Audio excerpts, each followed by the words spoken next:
Hello my friends, welcome back to my channel, welcome to my channel. You that are new, I am an Akashic Records reader. Pretty much, I'm going to give my spiel I always give in the beginning of every one of my readings. Pretty much when I'm tapping into any energy, whether it is aura readings, whether it is past life readings, general readings, soul origin readings, I am tapping into the Akashic Records. So the Akashic Records, I like to describe them as a fingerprint or energetic blueprint of everything our soul has ever touched, will ever touch, or is currently touching. So today I want to talk about auras because I had a really exciting day where I went to this spiritual expo in the city that I live in, and I've never been to something like that. And I got the opportunity to go, and it was amazing. And I can see everybody else's auras. I can tap in, I can see messages about the aura, the colors, where they sit, what they mean. But when it comes to me, I could never see my own. So being able to not only get a photo, do aura photography, but also like connect with an older spiritual medium, psychic medium that like gave me advice because she's been doing this for 40 to 50 years and I've only been doing this professionally for a few years. It was truly a treat. But I love aura reading so much because I think that they are a great introduction to tapping into your own spiritual energy and to like introduction to readings. I've had a lot of clients that be their first reading, and I always recommend that because not only are you understanding what colors are in your auric field, but a lot of times they pertain to something that you are growing from a past incarnation or from early in this incarnation. And depending on where they sit, I've learned that through tapping in through my guides that they mean different things. Either you're bringing energy in or energy is leaving, something that you're growing past. So I just find them incredibly about auras as well, is that you can have the same colors as the person next to you, similar themes, but they're going to mean something completely different dependent on what you're going through in life, what your purpose is in life versus what their purpose and what they're going through. So this is why I like to do aura readings in the way of, we're going to talk about what colors. I will draw and show you where your colors are, but at the same time, I'm going to psychically tap in and tell you what that actually means for you. And not in the way of there are themes with this color, but what does that actually mean for you?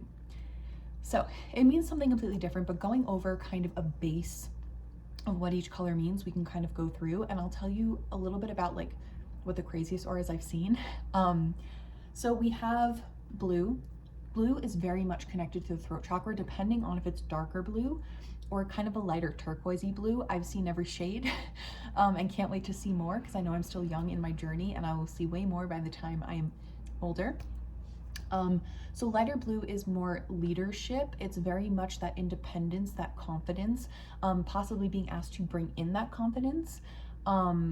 Light blue can also be really good at communication because it is still connected to the throat chakra, whereas dark blue is way more third eye. It is way more tapped into your intuition, using your throat chakra to spread a message, using your throat chakra and your psychic abilities to help others. It's very much intuitive.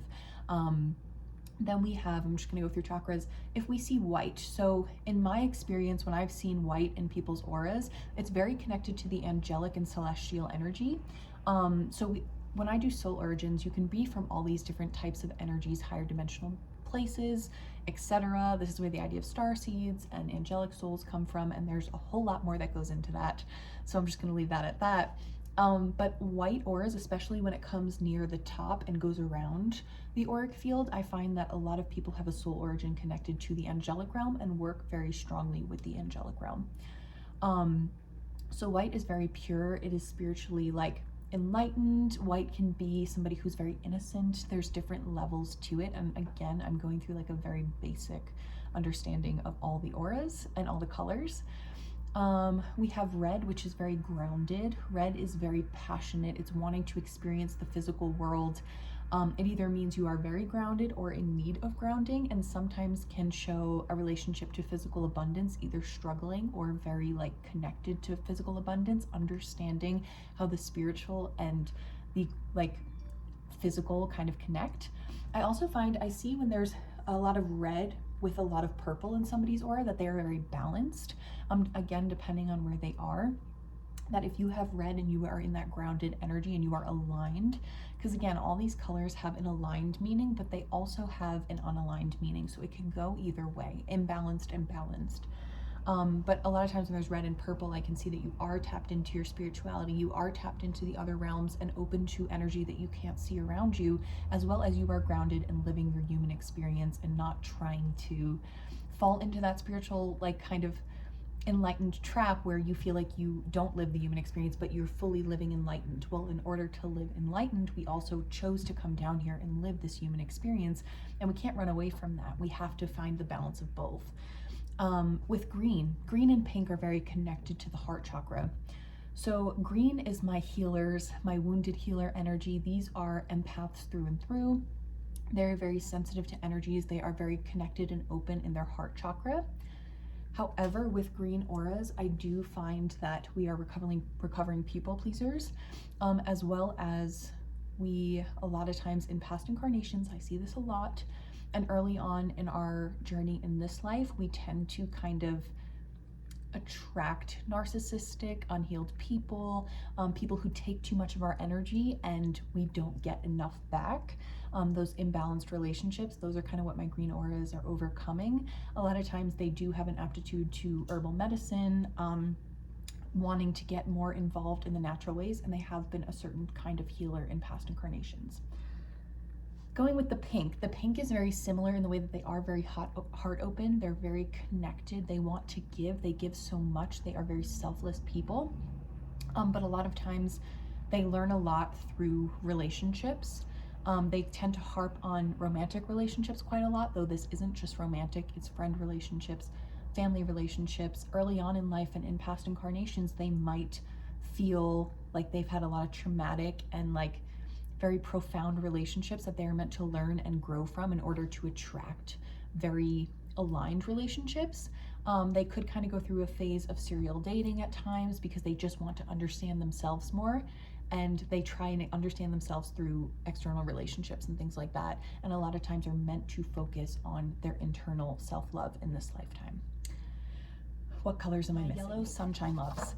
I have a lot of yellow in my aura. We are very optimistic when we are aligned. We like to make other people smile. Sometimes we can be we're supposed to connect with our inner child. We want to make other people laugh and smile. I find that a lot of my class clowns are yellow auras as their base aura color. Yellow souls are also meant to tap in and heal their inner child in this lifetime. I see that a lot through the Akashic Records.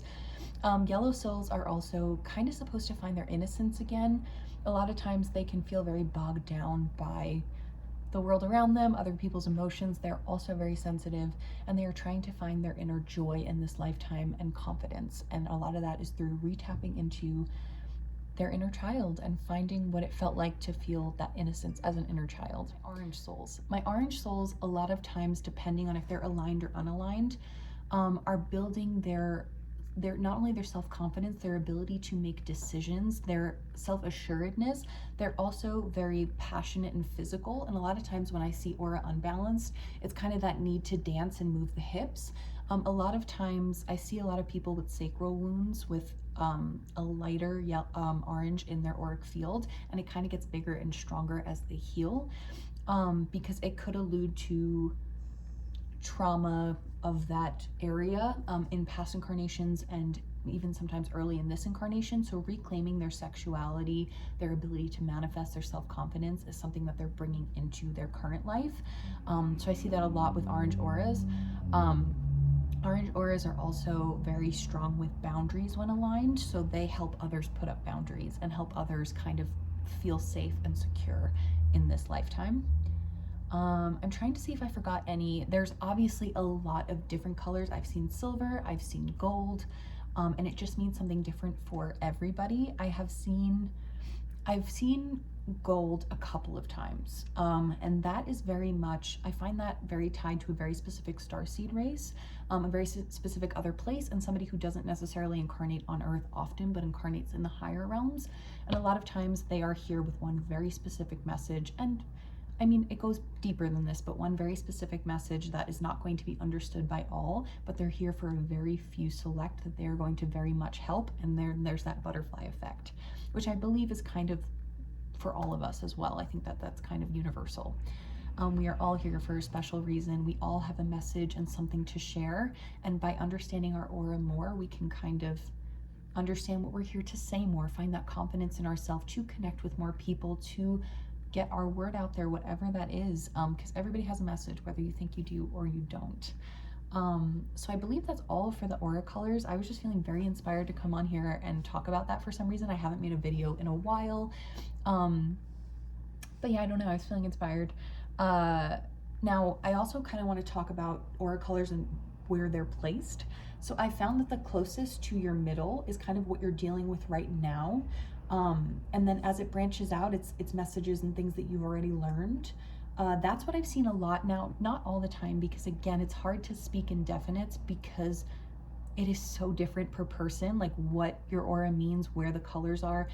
That's why I channel like on the spot for each individual client, because what is true for you is going to be very different than the person next to you, like I've said. So a lot of times I also like to describe a base aura color. That is us at our most authentic. That is us when what we're trying to get back to in this life, and that doesn't necessarily change. That's been with us for lifetimes. But then the aura colors around it can change by day, by period of your life, what you're going through. And even if you've just bumped into somebody and you've mixed energy outside, that's on like the outside. That's very much of what's coming and going. And closer to the middle is what's really yours, what stays with you, what you're trying to get back to. So yeah, so this is my little aura chat. It's kind of all over the place. I don't plan for making videos, I just kind of go for it. So if you have any comments or questions, please let me know, and you can book an aura reading with me in my website, which should be linked somewhere, I think. Okay, have a good day.